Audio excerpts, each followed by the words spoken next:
All right, Junkie Nation, here we go. Gorgeous George and Goes delivering another MMA superstar. This time it's UFC lightweight Dan Hooker, who's a straight-up gangster. That's why I'm all gangstered out, because I want him.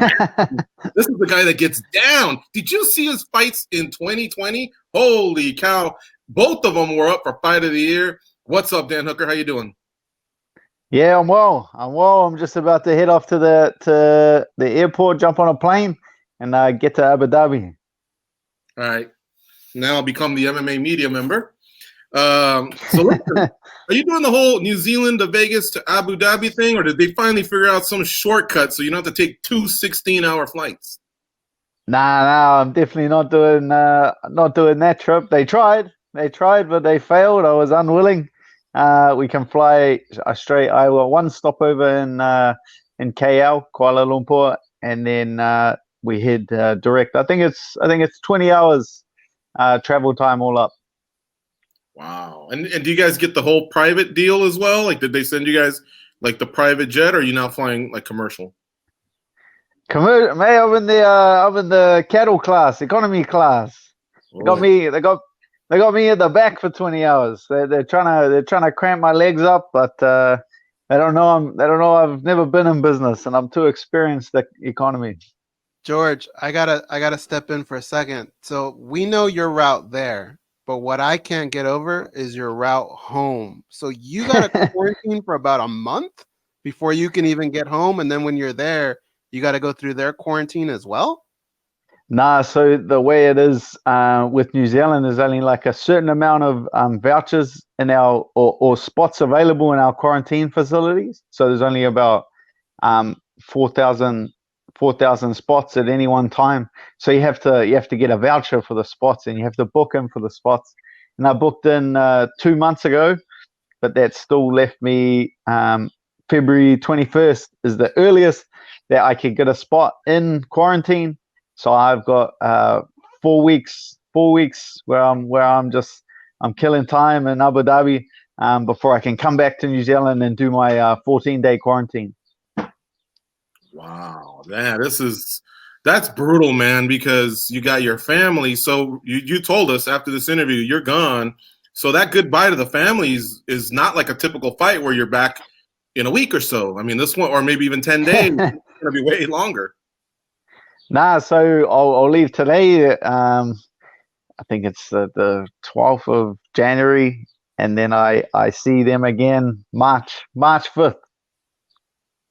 Yeah, well, it's actually the 11th of January, but who's counting? You know what I mean? You guys got this whole day ahead thing. I don't know, but no, listen. I did want to ask you about that. So tell me about the flight. What's going to happen during the flight in terms of your weight? Are you looking to just break even, or do you already know you're going to gain a little bit, or how's that even going to work in terms of that? I'm not worried about my weight. Yeah, I'm not worried at all about that sort of thing. I just eat I'm pretty easy. I'll just eat the plain food, hop off, and just eat whatever the UFC gives me. And it's pretty easy for me to make weight. I don't know. There's a bit of a misconception out there that I'm a big lightweight, or I walk around super heavy or something. But I'm just tall. That's it. I'm just tall. But in terms of actual weight, I actually I'm always within shooting distance. Who's going with you on this trek? I just have one of my students from my gym, and he cross trains at City Kickboxing. So he trains at my gym, Combat Academy, and he trains at City Kickboxing. Good training partner of mine, good drilling partner, can hold pads for me very well. He's heading over with me, and then once I'm there, I'm meeting George Hickman. So he's the head coach of Tiger Muay Thai.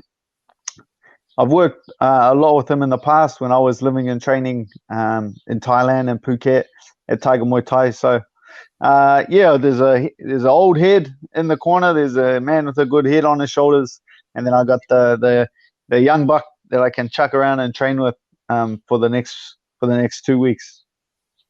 Eugene Behrman won't be in your corner for this one? Well, it's just the nature of the 2 months travel. You know, it's 2 months away.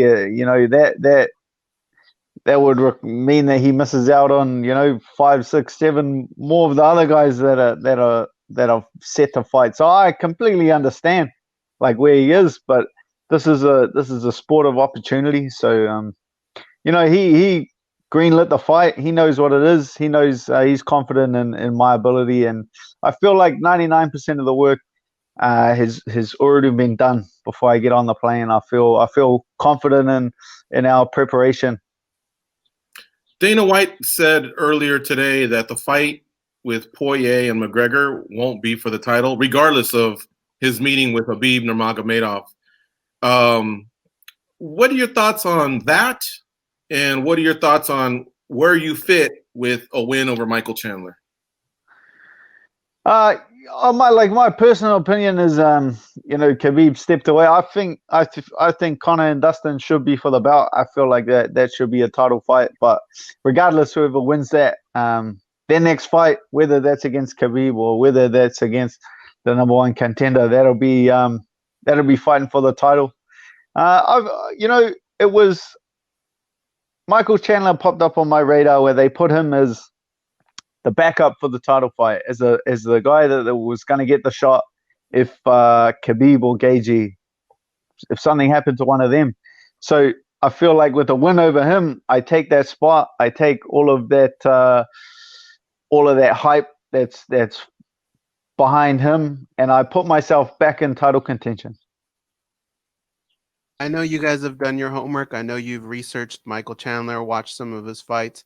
Does he differ at all compared to some of the other opponents that you've had as of late? Does he bring something special to the table? Yes, yeah.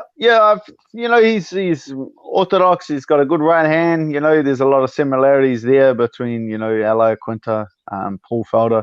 So there's there's a lot of similarities there. I just feel like he's a lot more explosive, and he's a lot faster at closing the distance, and he starts very fast. He starts incredibly quick. He in that first round here will really come out and try to test you and try to take your head off pretty much. So that's exciting to me. That it's going to be a fast start, and it might be all she wrote in round one. So that's good news for me. We talked to him this morning actually, and we were talking a little bit about the old days when it was Pride versus the UFC, and when they finally merged and some of those guys came in, they carried a little bit of pride from Pride Fighting Championships. And him being a Bellator guy for so long, everybody would ask him, do you have what it takes to compete in the UFC? So I kind of want to flip the question a little bit and ask you, Dan, does this fight have any feel to it at all as kind of a little bit of a Bellator versus UFC type matchup? I'd say it kind of does. It kind of does. That guy was the face of Bellator. Going back and looking at his career, he started fighting in Bellator.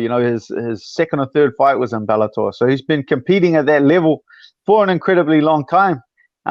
It's a guy that I never thought would make the crossover because he's such a mainstay on their roster. So it's exciting for him to come over and him to test himself, and for me to test myself against him to see what level he truly is at. So it's exciting.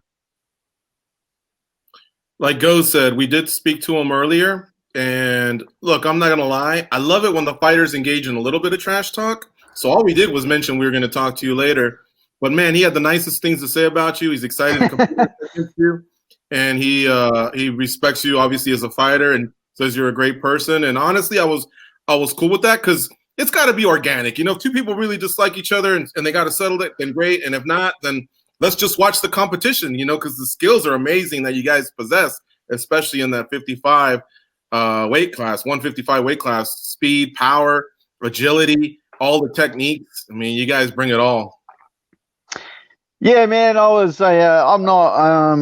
not opposed to a bit of back and forth, a bit of banter, but man, it's hard with a guy like that. It's hard when he's it's hard when he's one of the nicer guys. Things were pretty cordial with Dustin Poirier. Same thing, same deal.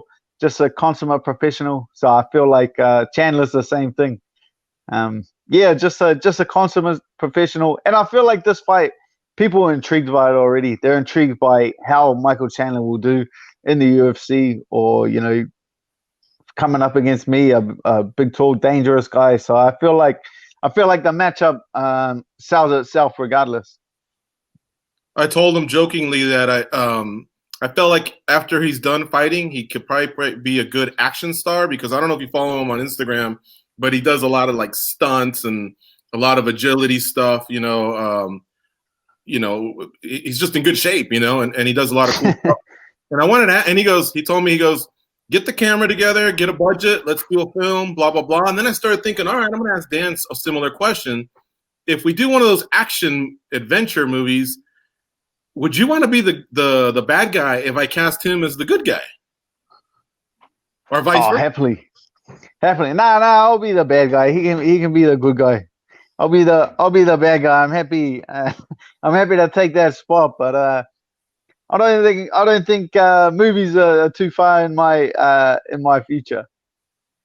You're smiling too much to be a bad guy, but what I was thinking was, I keep thinking about a runaway train somewhere in the Czech Republic. You've taken it over, and if they don't meet your demands, bad stuff's going to happen. Somehow he gets on the train, and yeah, it does sound a little Steven Seagal-ish, but I don't know. That might be a future goal of mine if I come into some money. You put too much thought into this, gorgeous George, to not make it happen, my friend. Yeah. All right. Let me ask you one last silly question on the way out. I know you got a plane to catch. Do you know there's a guy named Adam Calvert out there who can tell people, I fought in MMA at one time. I was 2-0 at one point, undefeated, and I actually beat that guy, Dan Hooker. I was going back researching just to see. I was curious to see who gave you your first loss, but I always wonder, do you keep tabs on the guys you fight along the way, or has there just been too many for you to even worry about that? Oh, when you get a record as ugly as mine, I remember like the first loss, you're like, oh man, I need to get that one back, and you get it back, and you get another loss. You're like, you lose track. You kind of lose track, but yeah, it just comes from the scene we come up in New Zealand, where I was 19 years old. I just turned, I think it was like a week 19, fresh. I've been training about 4, 5, 6 months. I started fighting professionally, and I was 3 wins, 3 losses early in my first 6 fights as a professional, and it's just because we got chucked in the deep end. I think I was 3 wins, 3 losses, so I was 3-3 as a pro. And I remember going and asking my coach, and I was like, oh, so how do I start working on my pro record like you see in the UFC? And he's like, Dan, you've already had 6 fights. I don't know I don't know what you're on about. So it's just we just got chucked in the deep end. It's just but I learned how to swim. I learned how to develop a career for myself. Yeah, well, just so people know, you did avenge that loss. You lost by split decision, then you got it back by winning a submission. But even though that 3-3 is out there, hey, how about the 7-2 that you're on with wins over Diakese, Miller, Pearson, Gilbert Burns, James Vick, Al Quinta, Paul Felder? Incredible. They're supposed to get tougher as you get. And of course, I'm not disrespecting your opponents. They're tough. But look at how you are 7-2 to close out your last 9 fights, and you started off as 3-3. You never gave up on yourself, and you kept improving, and that's why you're in this amazing spot atop the most exciting division in the UFC. Yeah, it's just part of the sport. If I kind of see it as a blessing. Like I'm not afraid to go out there and try things and develop and grow as a fighter. And I feel like when I do take a loss, I'm very honest with myself. And that's the only way you can be if you really want to correct those mistakes and move and develop. So, yeah, I don't know. It's not like professional boxing. Like a loss is not the end of a career in MMA. You can there's so many different facets of the game that you can master and develop yourself in. So I'm a true testament to that. Dan, I know you got to get going. Last one from me. Fans love your fights. They love your style of fighting. But I'll be honest, when it's done, we turn the page and we move on to the next fight. we forget about the cuts, the bruises, the pain that you must be going through the next day or weeks for all that to heal. That being said, a fight like with Michael Chandler, he's had those types too, you know, with Eddie Alvarez, he's had some wars. Do you invite that type of matchup again, or have you kind of been there, done that, and just hope this one's a little bit more clean and dry and just get the hell out of there? You always hope for a clean one, but you're in the position now where everyone's so tough, everyone's so fit, everyone's so hard to take out quickly that if a fight does turn that way and it does turn into a fight like that, then it's unavoidable. You're going to do whatever is necessary to win. You know, would I like it to be clean? Would I like to get the best of someone without taking any damage? Of course I would, but because the skill sets are so high and the people are so good, it's very difficult to get away with that. So sometimes you need to bite down and fight through it if you really want to be successful. And MMA Gangsters about to board a plane to Abu Dhabi, man. Can't wait. January 23rd, the co-main event against Michael Chandler, former Bellator champ. It's going to be a good one. Dan, thank you so much for spending some time with us here, the MMA Junkie Radio team doing the video, because we're still shut down from the Mandalay Bay. We're doing all this. Glad we were able to connect. So thank you very much for squeezing us in, brother. No trouble. Thanks for having me on, guys. I appreciate it.